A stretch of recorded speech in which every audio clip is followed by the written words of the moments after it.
अस्सलाम वालेकुम, सत श्री अकाल, नमस्ते। कैसे हो? अच्छे हो? मैं भी बहुत अच्छा हूं। आज भारत सरकार ने टिकटॉक और हेलो यूजी ब्राउजर समेत 59 चाइनीज कंपनी को बैन कर दिया है, जो कि चिंता का विषय है। इन एप्स में लाखों भारतीय जॉब करते हैं, करोड़ों यूजर्स है। टिकटॉक, हेलो जैसे ऐप्स के जो मतलब आप समझिए कि उन्होंने अपलोड किया हुआ इस मतलब ऐप पे वीडियो क्रिकेटर के रूप में रजिस्टर है। कई क्रिएटर है जो कंटेंट अपलोड करते हैं, अपने रोजगार का साधन बनाए हुए हैं, है ना। मतलब चिंता का विषय है, क्योंकि उनकी नौकरी खतरे में पड़ गई है ना। अब उन पे तूफान मंडरा रहा है कि उनके रोजगार चाहिए। अब उनको ना मंदिर चाहिए, ना मस्जिद चाहिए, ना पाकिस्तान पर डिबेट चाहिए, ना मोदी जी की अनभक्ति चाहिए। उनको चाहिए सिर्फ और सिर्फ रोजी रोजगार। अब इससे क्या हुआ है, मोदी सरकार ने उनके परेशानी में इजाफा कर दिया है। मेरी बात को गौर से सुनिएगा।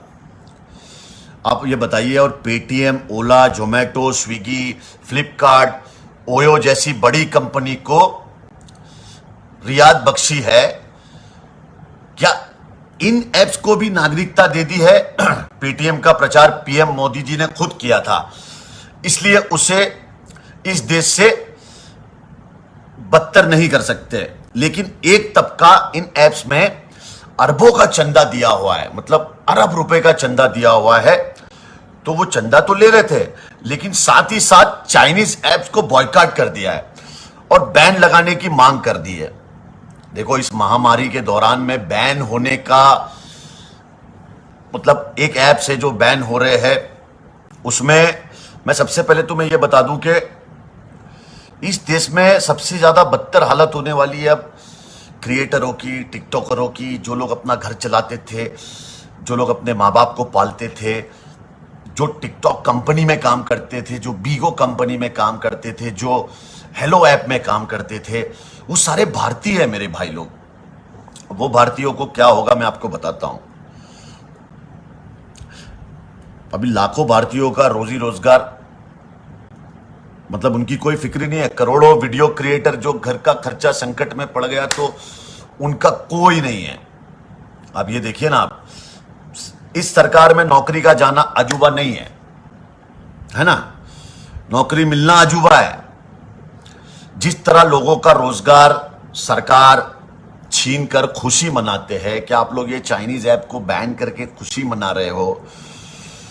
तो फिर तो भारत सरकार में मैं सवाल है मेरे, कुछ मांग करता हूं, उम्मीद है उसके जवाब मिलेंगे जो कभी किसी को मिले नहीं है। लेकिन मैं ऐसे ही पूछ रहा हूं।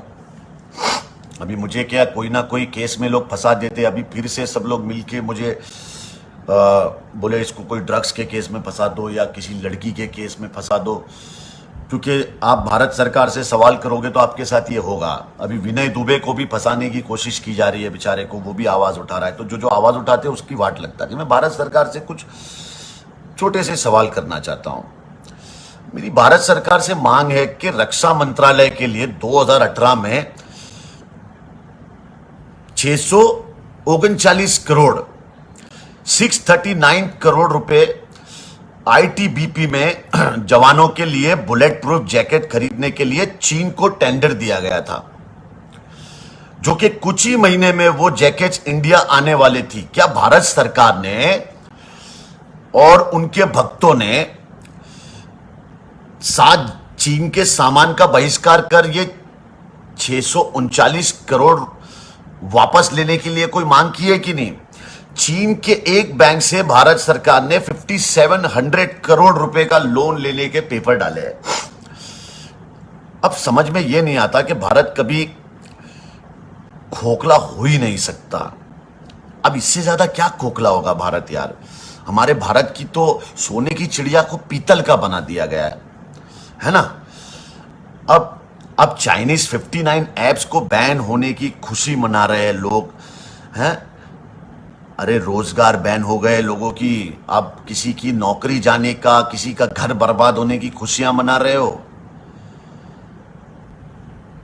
भाई टिकटॉक पर वीडियो बनाने वालों को हमेशा लोग कहते हैं कि ये मुजरा करने वाले हैं, इनको मुजरा करार दे दिया, मतलब ये मुजरा करने वाले करार दे दिया, इनको बेबी बोला गया, इनको क्या क्या नहीं बोला गया, है ना।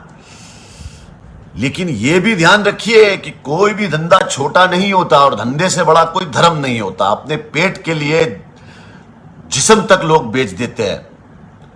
हालांकि टिकटॉकर तो अपने हुनर को, अपने टैलेंट को सामने रखकर अपना घर चलाते हैं, अपनी रोजी रोटी चलाते हैं। अब हिंदुस्तान में जॉब तो मिल नहीं रही है, पढ़े लिखे बच्चे, उनके पास कोई जॉब नहीं है, तो उनको घर का खर्चा कहीं ना कहीं से तो चलाना है।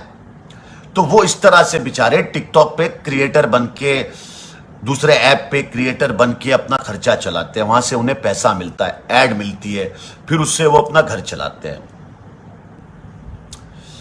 तो ये सारी चीजें बैन करके अगर हम चाइना से जीत जाएंगे, तो मैं भी भारतीय हूं, मुझे नहीं लगता है, तो या तो फिर हम सारे हिंदुस्तानियों को चाइना की सारी आइटम खरीदना बैन कर देना चाहिए।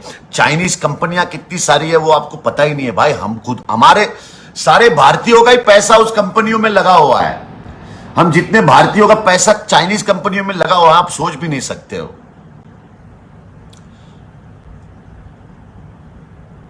बस यही मेरी भारत सरकार से मांग है कि सर, ये जो बेरोजगार लोग हो जाएंगे अब, जो अपने माँ बाप को पालते हैं, जिनका घर चलता था, जो अपने घर वालों को खिला रहे थे, जो अपने सपने पूरे कर रहे थे, बच्चे वहां से पैसा लेके अपनी पढ़ाई पूरी कर रहे थे, अपनी बहनों की शादी कर रहे थे, वो लोग अपने माँ बाप के दवाइयों का इलाज कर रहे थे, वो क्या क्या नहीं कर रहे थे।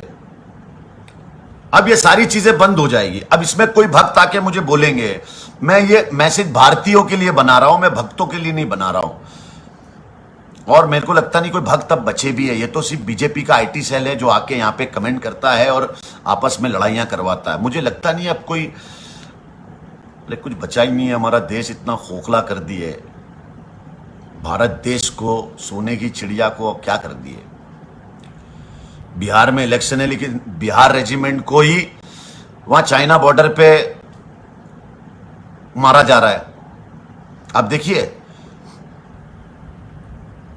जवान गोली खा रहे हैं, जवान गोली खा रहे, किसान भूखे मर रहे, नेता माल खा रहे। अब देखिए, हम भारतीय बन के नहीं सोचेंगे ना, हम कभी जिंदगी में आगे नहीं बढ़ पाएंगे। तो मेरे यारों, मेरे प्यारों, मुझे किसी से कोई प्रॉब्लम नहीं है। मुझे सिर्फ और सिर्फ मेरे बच्चे के फ्यूचर का सवाल है, मेरे देश के फ्यूचर का सवाल है, मेरे हिंदुस्तान के, मेरे भारत देश का सवाल है। तो अगर आपको बात सही लगे तो आगे तक पहुंचा देना।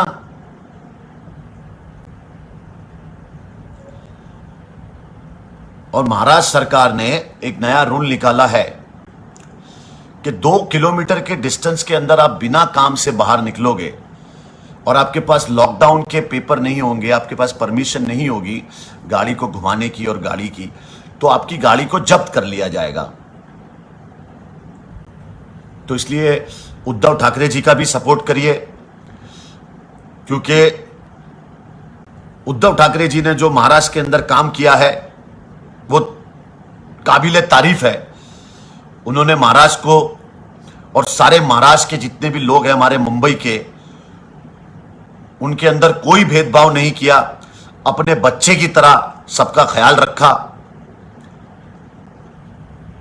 मैं उद्धव जी को दिल से सलाम करता हूं और करता रहूंगा।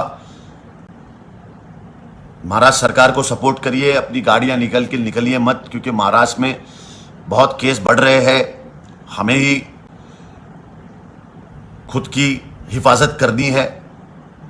ख्याल रखिएगा अपना, दुआओं में याद रखिएगा और अल्लाह के जिक्र का जुबान पे सवाद रखिएगा। जय हिंद।